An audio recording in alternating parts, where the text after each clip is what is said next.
The alarm in my chest went off before any alarm on the station did. I felt it the second I stepped into the concourse, that prickle at the back of the neck that says something is wrong even when your eyes have not caught up yet. 100 different species moved around me, but there was one empty circle in the middle of all that noise, and everyone was walking around it like it was a hole in the floor. I had been on Thren Station for less than 10 minutes. My transit papers were still warm in my pocket, and already I could feel that this place ran on rules nobody had bothered to write down for me. In the center of that empty circle sat a woman. She was Vundori, tall, with skin like polished stone and eyes so deep violet they looked almost black under the station lights. She was drinking something the color of rust, alone, and the space around her was wider than the space around anyone else in that entire hall. Vendors leaned back when their stalls faced her direction. 2 station guards changed their walking path so they would not cross in front of her table. Even a group of small children, the kind that usually chase anything that moves, went quiet and drifted the other way. Nobody was looking at her, and somehow, everybody was looking at her. I asked the man at the customs counter about it while he stamped my papers. His name tag said Callum, though I doubted that was his real name, just something easy for humans to read. He glanced toward her, then quickly looked back down at his screen.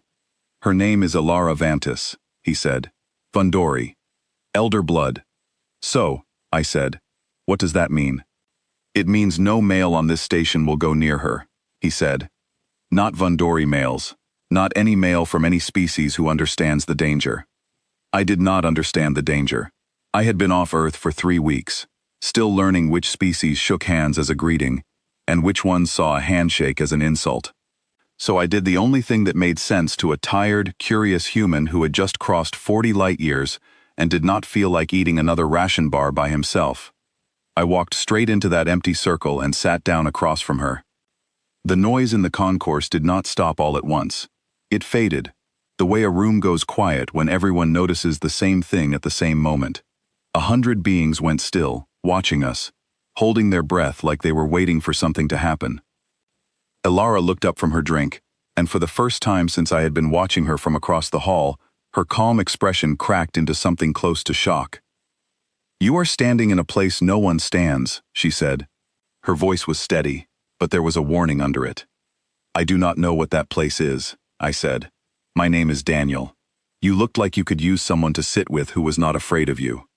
They are not afraid of me, she said. Her jaw tightened. They are afraid of what happens to any male who shows interest in a woman of my bloodline before her naming day. It marks him, and once he is marked, any other male who notices it has the right to challenge him for it. It has been 3 years since anyone dared to sit this close to me. It is not politeness. It is protection, for them and for anyone who might challenge them. I looked down at the wrapper from my ration bar, then back up at her. I cannot sense anything, I said. Whatever this marking is, I do not think it works on me. You are human, she said, almost to herself. Your senses do not register what mine give off. That is why you are still sitting there and smiling like nothing is wrong. Maybe I am not being brave at all, I said. Maybe I am just the one person on this station who cannot see the warning sign everyone else is staring at. Something shifted behind her eyes. Not comfort exactly, but the first small crack in 3 years of learning exactly how far away people would stay from her. Sit, then, she said, and pushed her rust-colored drink an inch toward me. Let us see how long that blindness lasts.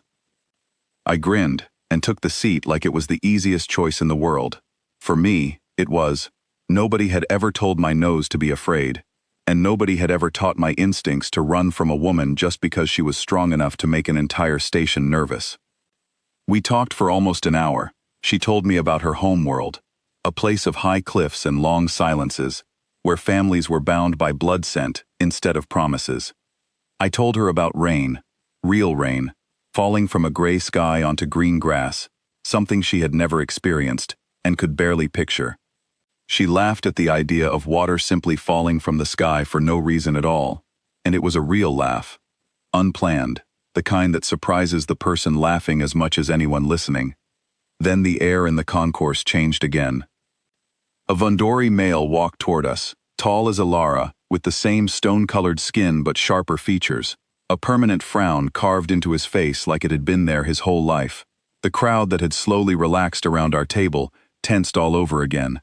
Callum, still standing near his counter, muttered something under his breath and looked away, like a man who did not want to witness what came next. "This is Doran," Ilara said quietly. Her voice had lost its warmth. "He has wanted my bloodline joined to his family for 2 years. He has been waiting for a male foolish enough to sit where you are sitting now." Doran stopped at the edge of our table and looked at me the way you would look at something you found on the bottom of your shoe. "Human," he said, "do you understand what you have done?" "I understand I am having a conversation," I said. "Is that against the rules here?" A ripple went through the crowd around us, something between a gasp and a nervous laugh. Doran's frown deepened. "You carry her scent now," he said.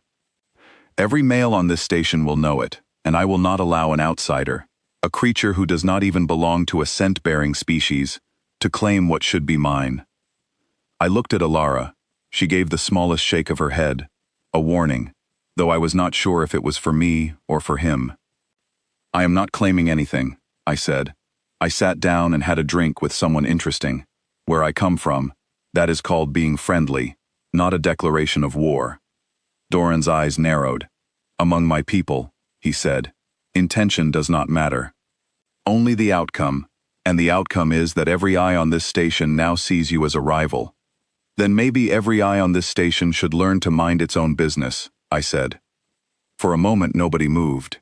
Ilara's breath caught, just slightly, and I realized she was waiting to see if I understood exactly how much danger stood in front of me. I did not.